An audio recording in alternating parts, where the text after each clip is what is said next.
Hola personas normales, aquí la persona normal. Me niego a dar mi nombre de gobierno en este medio. El día de hoy quiero hacer un video un poco especial. Es un video un poco de reflexión, no tanto de reflexión, pero más como un recuento del año. Y como probablemente vieron en el título, no sé por qué la hago de emoción, es que hoy voy a platicar de los libros que leí durante el 2025. Esta nuevamente pertenece a la serie de videos experimentales que estoy haciendo. Experimentales en el sentido de estoy experimentando formatos todavía.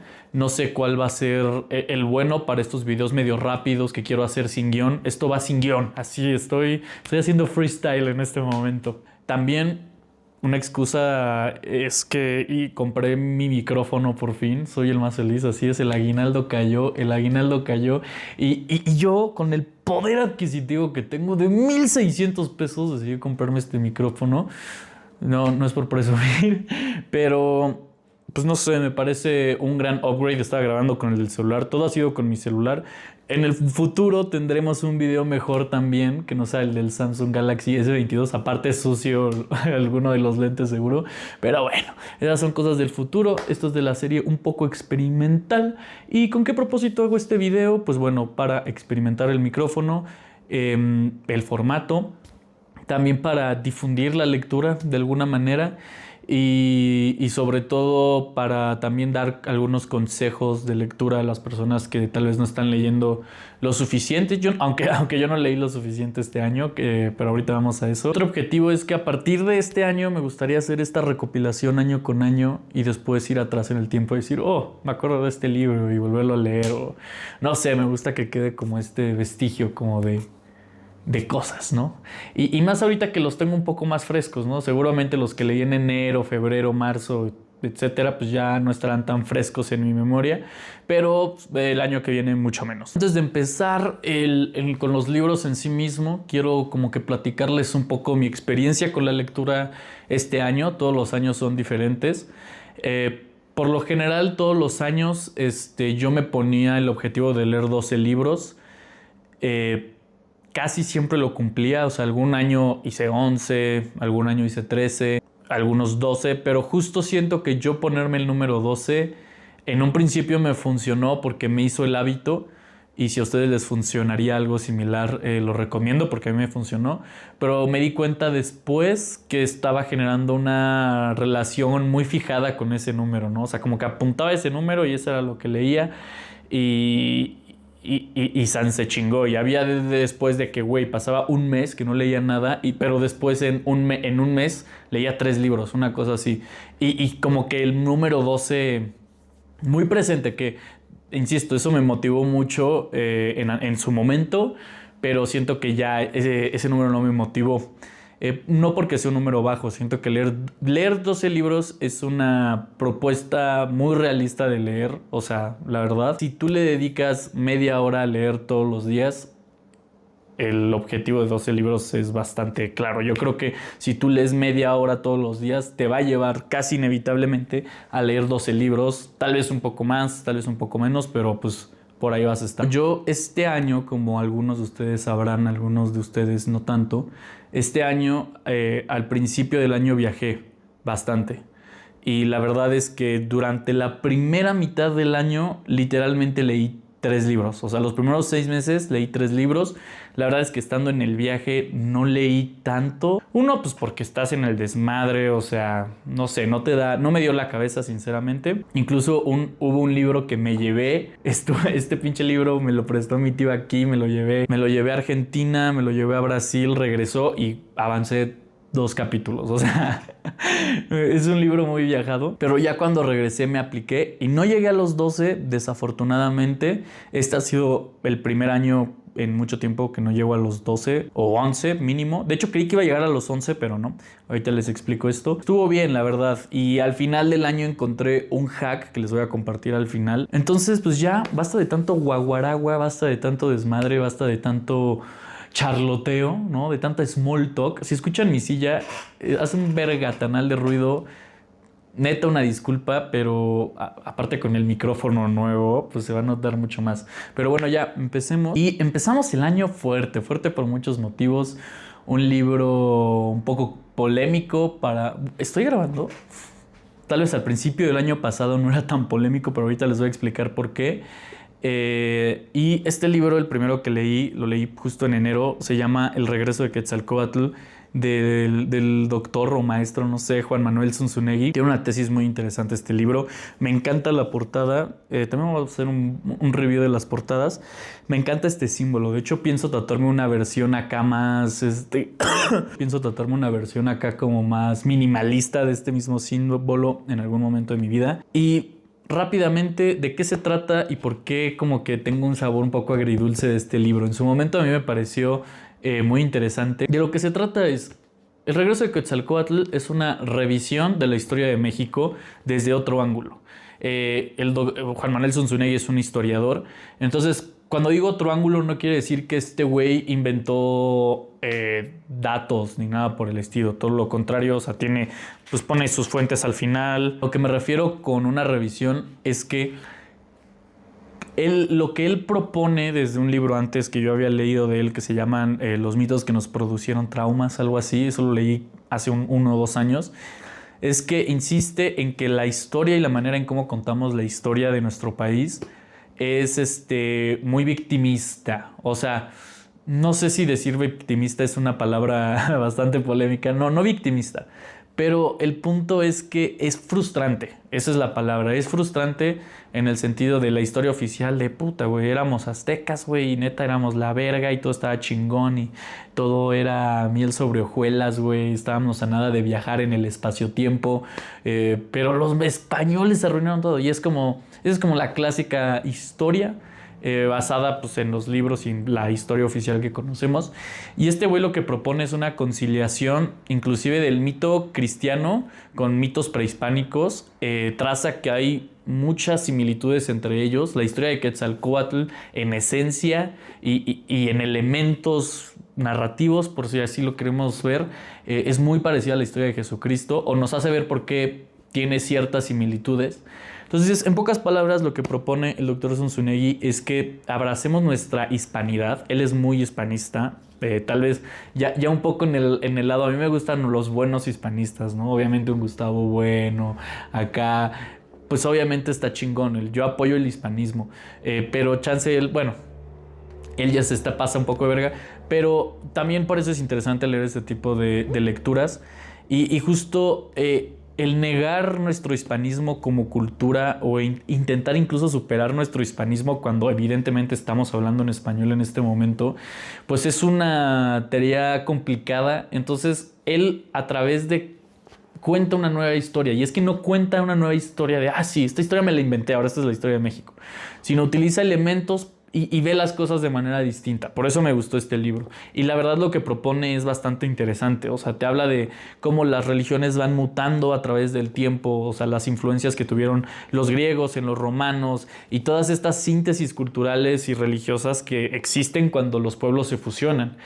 Y la historia de México, la historia oficial, a través de los ojos del doctor Zunzunegui, dice que no le gusta esta historia de fusión cultural, sino le gusta separar estas dos cosas culturalmente, y que parte de la respuesta para un México mejor, no de que, güey, si empezamos a contarnos la historia así, vamos a ser primer mundo, no. Pero desde una perspectiva histórica, él propone otra manera de contar la historia y es interesante. ¿Por qué es polémico? ¿Por qué me deja un sabor agridulce?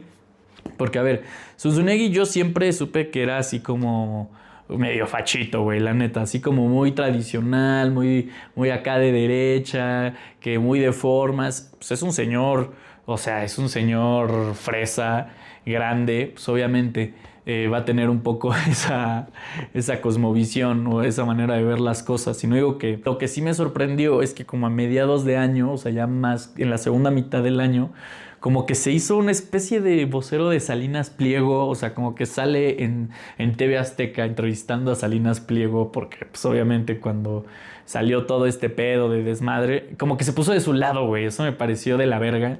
Entonces, pues sí, agridulce porque el libro es bueno, pero no me gustó este nuevo giro de Zunzunegui raro, pero sí propone algo interesante y eso no se lo podemos quitar. Segundo libro que leí, pues por ahí de febrero, fue... una de mis colecciones favoritas que existen, que es La Historia Mínima. Ahorita voy a ver. las historias mínimas. Las historias mínimas del Colmex son la mera verga, ¿no? O sea, palabras más, palabras menos, pero no, están muy bien hechas y me gustan mucho. Y si te interesa la historia de algún país, te recomiendo leas su historia mínima del Colmex. Casi seguro la van a tener, al menos que vayas a pinche Zimbabue, ¿verdad? Y la historia mínima de Argentina, porque estuve en Argentina. No leí la de Brasil, como que la de Brasil, el año pasado leí un libro justo como para aprender portugués que se llamaba Historia do Brasil para crianças. Una historia, pues igual, un libro de historia para niños, porque también era para aprender portugués, investigué aparte. Pero me gusta, o sea, cuando vayan a un país, es algo que les voy a recomendar. Cuando vayan a un país, aunque sea de viaje, aunque sea una semana, nada más como a visitar, a conocer, intenten empaparse de la historia mínima. Lean el libro de la historia mínima antes de ir. Y siento que ya llegas con un contexto de a ver qué está pasando aquí, por qué las cosas son así. O sea, te ayuda a ver las cosas de una manera más profunda y no te quedas en la superficie. Y ya llegas con personas de allá y platicas y te dan su versión de los hechos, que puede ser buena. También pasa de que cuando lees la historia mínima, y en lo mismo en México, no es contra Argentina ni mucho menos. Güey, si lees la historia mínima de México también del Colmex, güey, desafortunadamente ya vas a saber más de historia que del 85% de la población, seguro, güey. Lo mismo pasa con estas historias mínimas, pero, o sea, no es el hecho de llegar a un país y saber más de su historia que ellos, sino tú ya tener este conocimiento y hablar con las personas para ver cómo lo ven ellos, ¿no? Y pues poder llegar a una realidad, pues no exacta, pero sí pues, más complementada. Luego, el siguiente libro lo compré en el Kindle, porque en realidad el siguiente libro que leí, lo leí. Es un librito, me faltaba como la última parte y lo agarré de mi Airbnb de Buenos Aires, literal. O sea, bueno, lo estaba leyendo en el Airbnb y después pues me tuve que ir a Brasil a continuar el viaje. Y pensé en robarme el libro, sinceramente, pero no, me ganó y dije, güey, supongo que si vas a robar algo, lo menos malo de robar es un libro. Pero pon tú que en el Airbnb donde me quedé, el güey era como un maestro de filosofía de la UBA, que es como la UNAM, pero en Buenos Aires, y utilizaba el Airbnb como para hospedar gente como yo, y también tenía un chingo de estanterías. Me imagino que ahí estaba su librería, como que ya no la quería en su casa. Tenía un vergo de libros. O sea, de huevos, si me los robaba no se iba a enterar probablemente, pero aún así me pareció de la verga. Entonces cuando regresé a México sí lo quise terminar de leer porque, güey, no leer un libro... Yo soy bastante completista, sinceramente. Me cuesta no completar el libro. Entonces cuando regresé, pues lo busqué en Amazon o en todos lados. Y güey, o sea, la versión física estaba carísima. Obviamente, pues no hay mucha... No es tan fácil de conseguir aquí en México ese libro físicamente. Y la neta es que es un librito. O sea, es un librito de... O sea, está en Kindle, pero... ¿Qué te gusta? O sea, de huevos... No más de... Ah, sí está la portada. Es un librito de no más de 130 páginas. O sea, es neta un libritito... Y dije, como güey, no voy a pagar 600, 700 varos por ese libro. Entonces lo compré en mi Kindle. Y el libro se llama, de Santiago Farrell, se llama Peronismo, cómo explicar lo inexplicable. Aquí está la portada, medio culero, lo sé. Y bueno, obviamente llego a Argentina y me topo con el concepto del peronismo, que ya lo había escuchado antes por ensayos y cosas que escribí, pero siento que nunca lo entendí del todo. No te voy a decir que ahora soy un experto en peronismo, pero sí lo domino. O sea, domino el tema por lo menos mejor que antes. Ya lo entendí. Y este libro siento que si tú no sabes nada de peronismo, es muy bueno para empezar, porque no te lo intenta describir de esta manera un poco académica, ¿sabes? O sea... En este libro te ponen como unas 10 historias o 10 fragmentos u 11 por ahí de personas diferentes y de su relación con el peronismo, porque siento que el peronismo es algo que no encaja en la definición institucional o en la versión como académica, como vemos las cosas en Occidente, o sea, no encaja como en una izquierda-derecha del siglo XX, un comunismo, capitalismo como del siglo XX, como que es su propia cosa. Yo entiendo el peronismo, lo más cercano que existe ahorita podría ser algo como lo chino, de que, bueno, no vamos a ser ni comunistas ni capitalistas, vamos a hacer lo que nos convenga de ambas cosas. Obviamente los chinos ejecutaron perfectamente bien su plan porque son una civilización súper antigua. Argentina es una civilización que, güey, lleva nada de existir.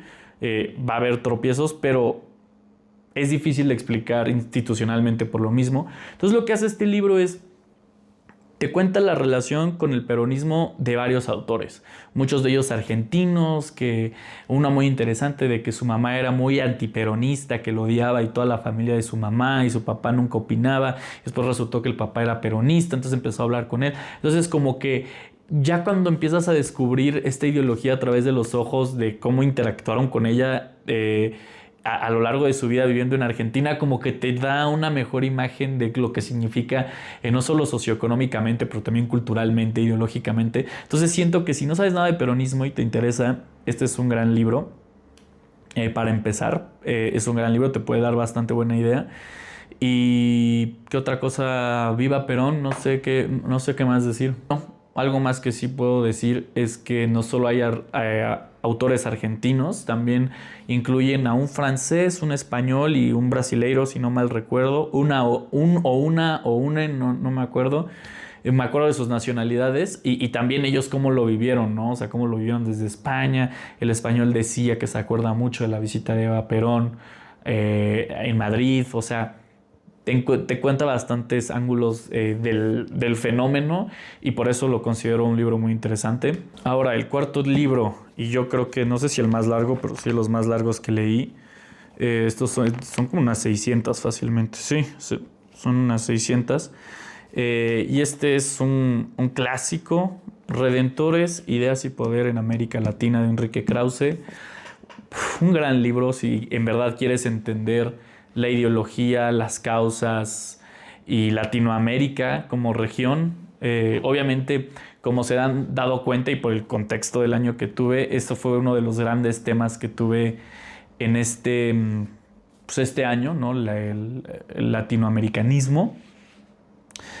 Y este libro, en pocas palabras, nos cuentan como 10 biografías de personajes distintos de América Latina todos y te dan como a través de estas biografías como que se va construyendo, te van narrando como que la historia del latinoamericanismo, o sea, de esta corriente filosófica lamentablemente cada vez más perdida, ¿no? En tiempos contemporáneos y más necesaria que nunca, si a mí me lo preguntas.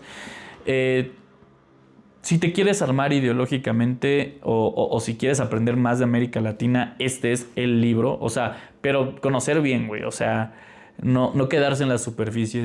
Como que, y aparte te despiertan muchos intereses. ¿Qué biografías narran aquí? José Martí, que él es cubano. Él es cubano antes de la guerra española hispanoamericana, o sea, hace un chingo. Rodó, uruguayo. Vasconcelos, mexicano. Mariátegui, peruano. Octavio Paz, mexicano. Eva Perón, argentina. Che Guevara, argentina.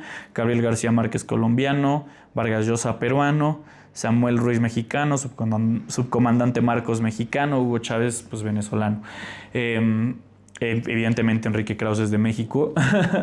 Pero también te va contando, o sea, estos personajes en específico y ves como uno influencia al siguiente o tal vez no al siguiente, pero sí dentro de dos. Entonces como que te va tejiendo bien como esta red de pensamiento del poder en América Latina, como lo dice el título, pero también de su cultura y de filosofía latinoamericana. Entonces si te interesan estos temas, este es un excelente libro, un poco largo. La parte de Octavio Paz, señor Enrique Krause, con todo respeto del mundo, me pareció, o sea, está chida, pero es demasiado larga. O sea, de que todas las partes, o sea, todos los capítulos duran de que 20, 40 páginas y la de Octavio Paz dura de que 150 a la verga. Entonces, no, entiendo la importancia de Octavio Paz. Y es que sí es muy interesante la historia de su abuelo, su papá. O sea, Octavio Paz empieza desde su abuelo y después su papá y luego él. Entonces, pues sí, tal vez un poco larga esa parte, pero sí está muy chingona. Eso funcionaría como un librito a la perfección, es increíble. Pero sí, yo ya quería pasar al siguiente y como soy muy completista, pues me llevó a la verga. Después, un momento muy importante del año que descubrí a uno de mis autores favoritos porque vi la película de Robin Williams de El Hombre Bicentenario. Entonces me puse a investigar quién es este güey, Isaac Asimov, qué pedo, En pocas palabras, Yo Robot, que es el libro fundacional del universo de Asimov. Bueno, y una película culerísima de Will Smith. No es culerísima, es entretenida, pero, o sea, cuando la esencia de Yo Robot es otra. ¿De qué se trata Yo Robot, la novela? Te cuentan 7 cuentos distintos. Son puros cuentos, todos relacionados con robots, todo relacionado con las 3 leyes de la robótica, que es ciencia ficción. Pero, güey, es que Isaac Asimov es un duro, güey. O sea, apenas lo descubrí bien este año. Obviamente conocía tanto la película de Robin Williams como la Yo Robot, pero apenas me adentré bien como en su estilo, cómo cuenta las cosas. Y sí, podría ser un video completo de Isaac Asimov, pero yo sí recomiendo Yo Robot. Y si se dan cuenta, esta es la primera ficción que leo en el año. Y eso es parte de lo que les quiero contar después. Esta es la primera ficción que leo en un chingo de tiempo, amigos. Yo leía pura no ficción. O sea, llevaba 2, 3 años sin leer nada de ficción, güey. Solo leo cosas como las que están, les acabo de comentar. Ya metí una ficción y a partir de este momento empecé a meter más ficción porque me ayuda y porque me encantó. Más bien no había encontrado lo correcto por dónde empezar. Isaac Asimov, Yo Robot, 10 de 10. Me encanta cómo escribe Asimov, me encantan sus historias. Bueno, tal vez Yo Robot no es 10 de 10, pero el universo de Asimov sí lo es a lo que voy. Asimov sí lo es. Yo Robot, pues es como un libro, te hace una compilación de algunos cuentos y no solo los cuentos, sino también pone un poco de contexto, entonces como que te da una idea del universo de Asimov, muy interesante y muy actual también ahora sí que por la inteligencia artificial. Luego por fin me digné en terminar el libro de Humankind. Este libro de Humankind fue el que me dio mi tío, el que fue a Argentina, fue a Brasil, regresó, tenía medio capítulo más o un capítulo más que cuando me fui.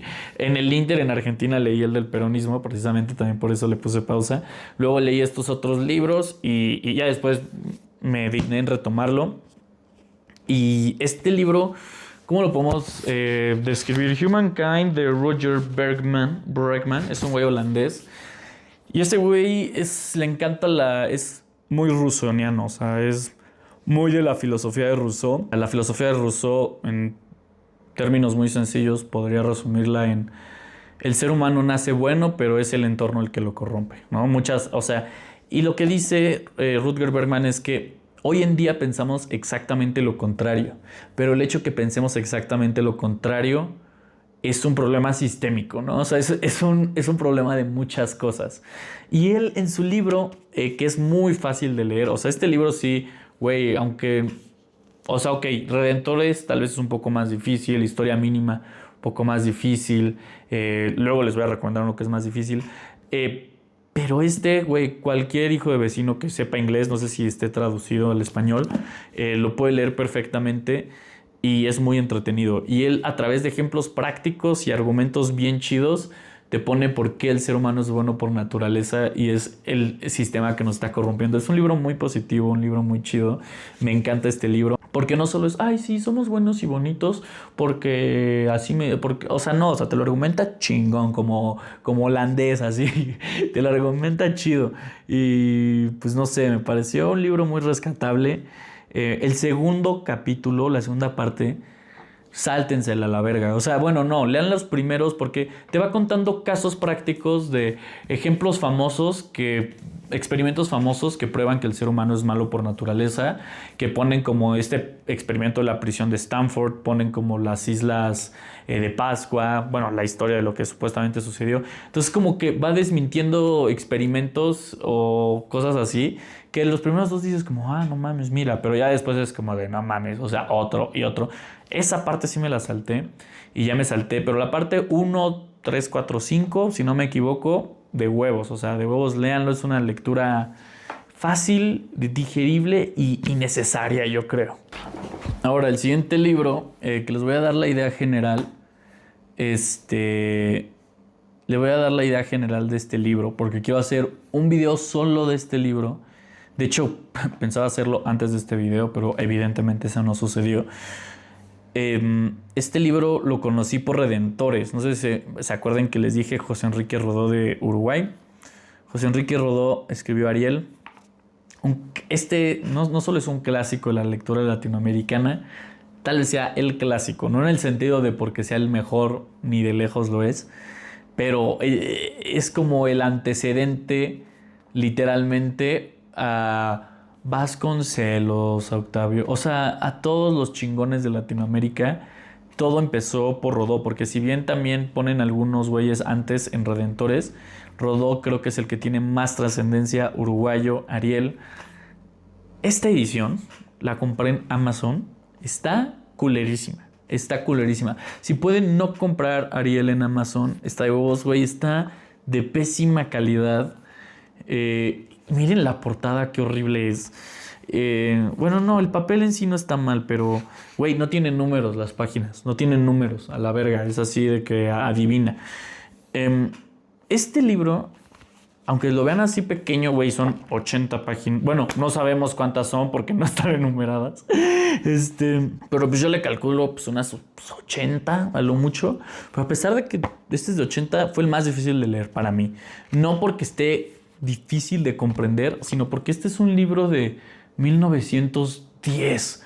O sea, de la primera parte de 1900. Y hablan con un español así, ya saben, con palabras todavía como españolizadas. Güey, el lenguaje cambió, las referencias cambiaron, todo cambió, pero este libro es el mismo, por eso es un clásico.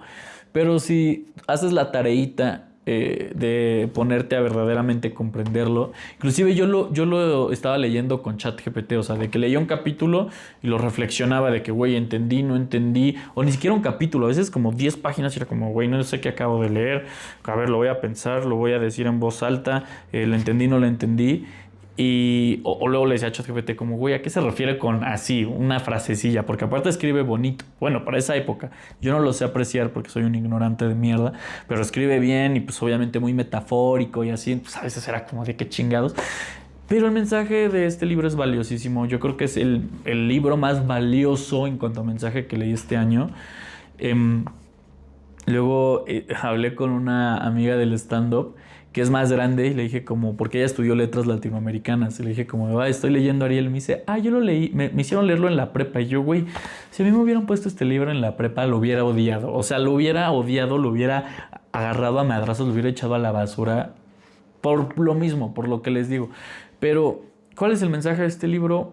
Es que podría hablar de este libro por mucho tiempo, entonces quiero hacer un video solo de este libro, pero en resumidas cuentas habla de la cultura latina, porque en estos momentos, güey, todos los países latinoamericanos llevaban no más de 100 años de existir a lo mucho, y de por sí ahorita nuestra identidad cultural está como en ese momento más. Entonces él es el primero que propone como una filosofía, una idiosincrasia, una cosmovisión latinoamericana. Lo hace diciendo que no nos tenemos que dejar llevar por los gringos, cuáles son los errores en la cultura gringa. Y aparte, este libro es de esos que dices como, güey, este güey en 1900 hablaba de cosas que pasaron 100 años después. O sea, de que dice, un ejemplo medio burdo y rápido para seguir. Los gringos pueden tener todo, lo único que no pueden tener es suficiente, ¿no? Así de que estos güeyes están bien putos locos, nunca van a tener suficiente. Y dice ese güey, esto les va a causar incluso problemas de salud a largo plazo. Y güey, ansiedad, drogadicción.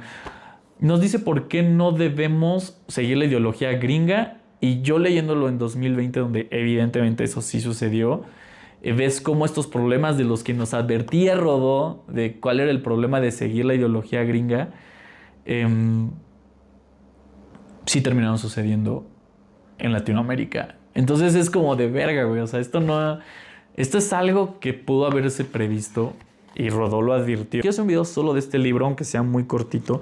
No lo compren en Amazon. Eso me pasa por comprar este puto libro en Amazon, de que literal fue karma puro. O sea, eso me pasa, pero bueno, en ese momento yo no sabía. Y pues sí, Ariel, una gran lectura. Luego en este momento, de hecho leí Ariel y luego este libro porque estaba esperando otro libro que me llegara. Este lo pedí por busca libre.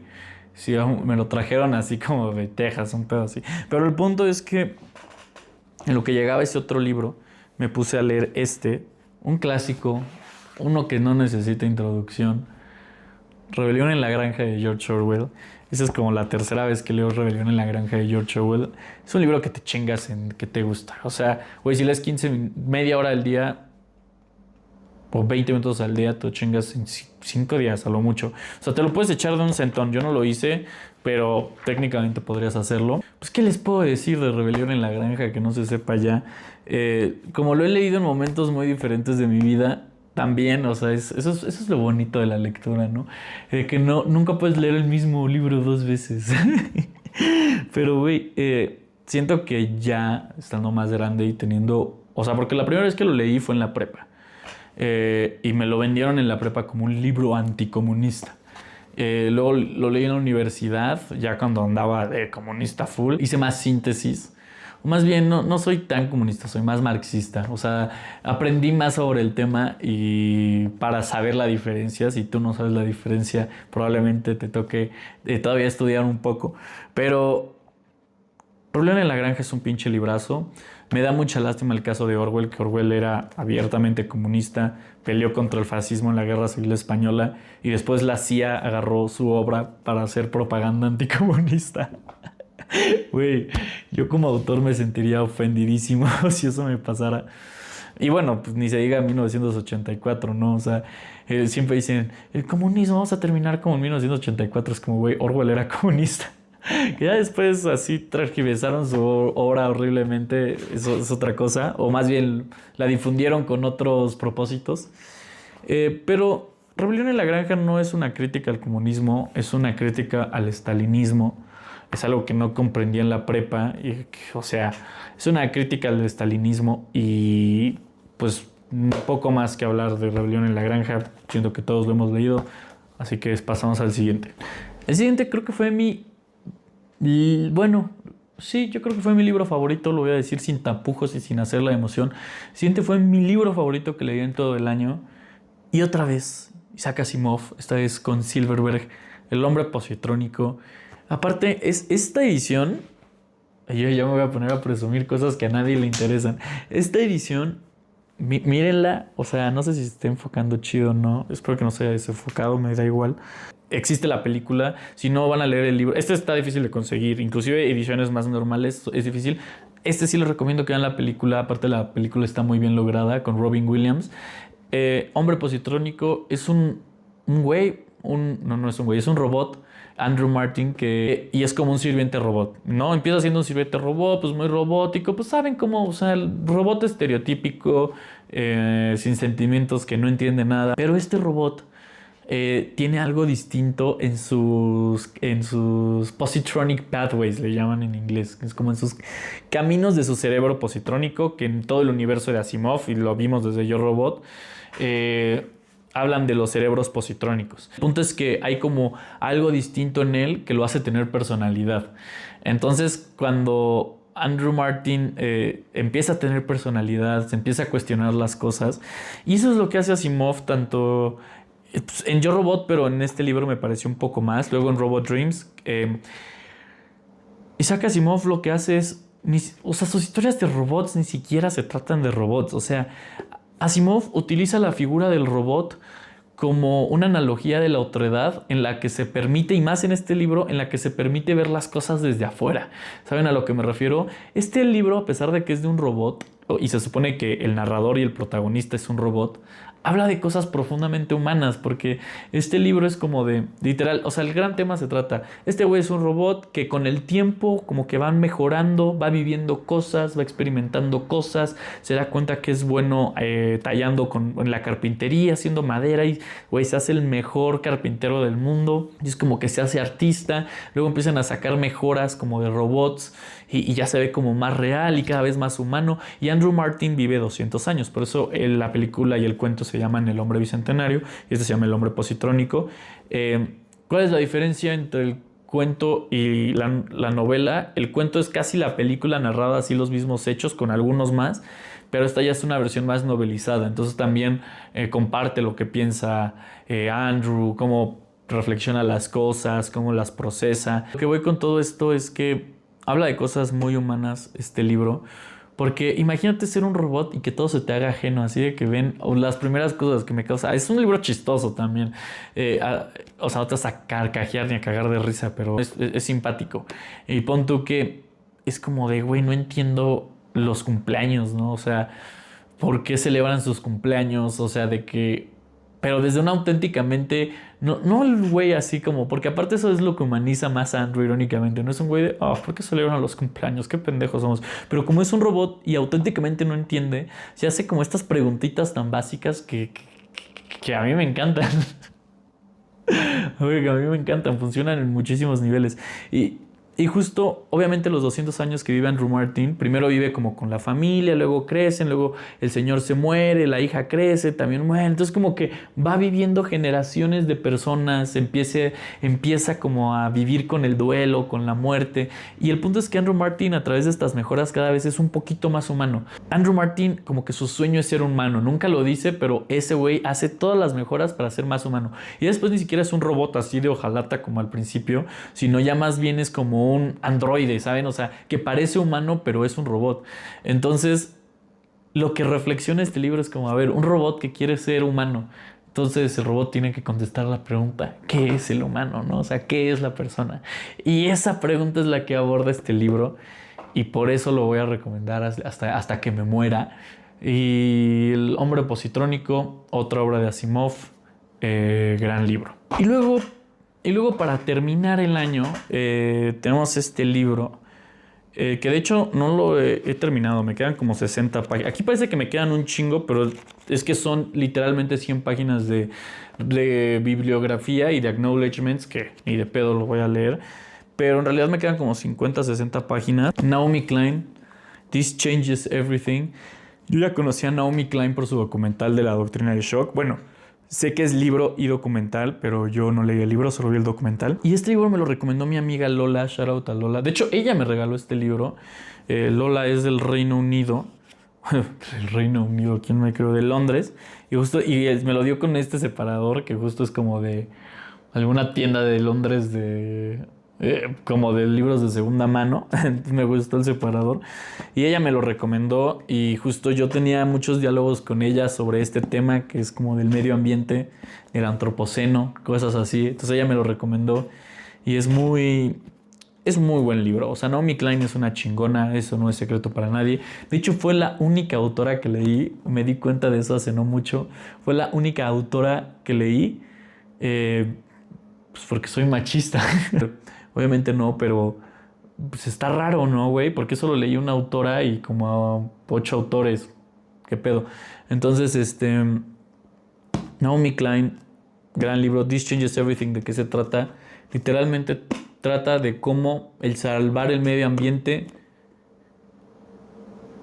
y el capitalismo, bueno, el neoliberalismo más específicamente, no son compatibles en ningún mundo. O sea, no pueden ser compatibles. Te habla de por qué no son compatibles. Te habla de los intentos que se han hecho porque sean compatibles, porque han fracasado todos los intentos y cómo podemos realmente cambiar al mundo. Pero se llama justo This Changes Everything porque lo que Naomi Klein dice que para revertir la crisis climática no es solo una cuestión de tecnología y no es solo una cuestión de cambiar los hábitos de consumo. Es una cuestión que debemos de tener otra relación con la tierra, otra relación con la economía, otra relación con la sociedad, con los pueblos originales. O sea, güey, literalmente la única manera de salvar al planeta de su autodestrucción es cambiando todo. literalmente a la verga. Tenemos que salirnos de la caja por completo. Y Naomi Klein, miren, este sí es un libro un poquito más pesado, no les voy a mentir, porque pues Naomi Klein es una académica. Bueno, está justo como si fuera un diagrama de Venn, está justo como entre lo académico y lo comercial, por así decirlo, está como justo en medio. Entonces, si no están muy acostumbrados a leer academia, y que yo afortunadamente ya no lo estoy, este libro pues es un poco más difícil, no es imposible, pero tiene más este rigor académico, que las fuentes, que la cita, que el no sé qué, pero es un gran libro, sinceramente. Te digo, me falta justo la última parte y la conclusión, pero ya lo conté como 2025 porque más de la mitad del libro está del 2025. Entonces, bueno, en conclusión, muy interesante. Si les interesan los temas de medio ambiente o de economía o todas las anteriores, este es un imperdible, definitivamente. Naomi Klein, un saludo. Pero bueno, ¿por qué lo cuento como, a pesar de que me falta justo la última parte? Me falta el capítulo que se llama This Changes Everything, que me imagino que va a ser el más chingón, luego les platico cómo está, y las conclusiones. Lo cuento como 2025 porque, güey, el 75-80% lo leí en el 2025 y ya nada más estoy como rematándolo ahorita. A diferencia de otro libro de Asimov que yo creí que iba a terminar, yo creí que este iba a ser mi 11º libro, Robot Dreams, más historias de robots de Asimov, una locura. Ahorita voy en la página 210, como de 380, sí, como 384, pues me falta. Pero también me encanta Asimov, no sé qué más decir, podría hablar de Asimov por horas, pero ese no es el punto. Pero bueno, a lo que voy es que este libro, cuando fue el 31 de diciembre, había leído como el 45%, algo así, no llegaba al 50%. Por eso ya no lo considero del 2025. Entonces este no es del 2025, este ya es del 2026. Y pues bueno, este fue un resumen, no sé ni qué tan resumen de todos los libros que leí. En total fueron 10. Mi libro favorito, El hombre positrónico, lo vuelvo a decir. Mi libro menos favorito... mi libro menos favorito. Pues no, afortunadamente no leí ningún mal. Ya sé cuál fue mi libro menos favorito. No lo mencioné en este top porque no lo iba a contar. Pero güey, este año también leí todo el Antiguo Testamento. Ese es mi libro menos favorito, a la verga. No es broma. Génesis es muy bueno. Los otros 4 libros, güey. No, los otros 4 libros no lo son. Génesis lo es, los otros 4 no. Entonces, en resumidas palabras, libro favorito, El hombre positrónico. Menos favorito, el Antiguo Testamento. Algo me dice que el Nuevo me va a gustar más. Voy a leer el Nuevo Testamento en el 2026. Y pues nada, homies, espero que hayan disfrutado. Espero que si escucharon un libro que les haya llamado la atención, pues se acerquen o me puedan preguntar como, ¿qué me recomiendas a mí? O si algunos de los que les platiqué ahorita les llamó la atención, pues estaría chingón que lo leyeran. Y que ustedes también me hagan sus recomendaciones. Platíquenme qué chingados leyeron ustedes. Ahora, lo que quería decir desde hace rato es... el consejo que les quería dar. Yo me di cuenta, como se dieron cuenta en los libros que les acabo de contar, yo lo que tengo que hacer, mi nuevo modo de leer, antes tenía los 12 libros, ¿no? Mi nuevo modo de leer es que yo debo de tener a huevo siempre un libro, o sea, bueno, tener un libro que estar leyendo siempre, ¿no? A huevo debes de estar leyendo algo, o sea, aunque no lo leas en ese momento, debes de tener un libro al cual vas todo el tiempo de que, voy a leer, estoy leyendo algo. Pero antes siempre era eso, pero ahora tengo de tener un libro de no ficción y un libro de ficción al mismo tiempo y leer al día media hora cada uno. O bueno, ahorita que estuve un poco en break y un poco en vacaciones, sobre todo en diciembre, sí me echaba 45 de cada uno. Hubo algunos días que me emocionaba y 1 hora y el otro 45. Pero pon tú, para tener un objetivo realista, media hora cada uno, vas a avanzar más lento. Pero a mí me sirvió mucho porque a veces me pasaba como de puta, tengo que leer mi media hora, mis 20 minutos o mis 40 minutos y no tengo nada de putas ganas de seguir leyendo Redentores de Enrique Krause, como que no se te antoja. Entonces, cuando ya lo mezclas y lo compachaneas con un libro de ficción, como que también desestresas un poco ese lado, ¿no? Es como, ok, como que te relajas y hasta te dan más ganas de volver. O sea, a mí me funcionó mucho eso y por eso pude recuperar una buena cantidad en la segunda mitad del año. Pero entonces ese es el consejo que les doy si estaban buscando un consejo. Eso es lo que ahorita me está funcionando a mí. Y también es como de, güey, creen sistemas que les sirvan a ustedes, pero no se casen con ninguno a la verga. O sea, les digo, a mí antes me funcionaba leer tanto al día y luego leer tanto al año y no sé qué.